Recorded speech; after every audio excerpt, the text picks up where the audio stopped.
Good morning. I'm Engineer Cyrus Custodio from Naval Shipyard of Philippine Navy. Nagpapasalamat kami sa Shuttle Marine kasi malaki yung part, malaki yung naging input sa amin technically because we are crafting the scope of work for the repair of Philippine Navy vessels. So technically, natutunan namin kung paano nag-ooperate yung mga major equipment ng Philippine Navy vessels.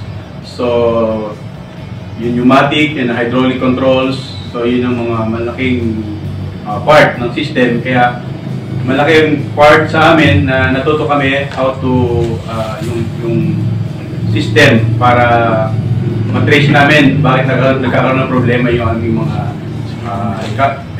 equipment. So, we hope and pray na ang Shuttle Marine ay lumaki pa, marami pang matulungan ng mga aspiring technical personnel locally and abroad. Thank you. Good morning. I'm Fireman First Electricians Mate John Ray Prado, Philippine Navy from Naval Shipyard. Nagpapasalamat ako sa Shuttle Marine kasi marami kaming natutunan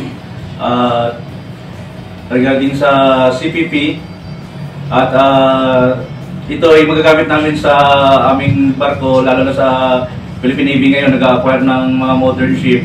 Laking tulong itong training na to na magamit namin. Good morning everyone. I'm Electrician's Mate Marilis Moncada, Philippine Navy from Naval Shipyard. Thankful po ako na isa ako sa mga napasama sa pag-training po dito sa Shuttle Marine. Ang dami ko pong realization regarding sa mga mechanism po, system ng pag-operate, system ng paggana ng mga connection sa hydraulics and pneumatics.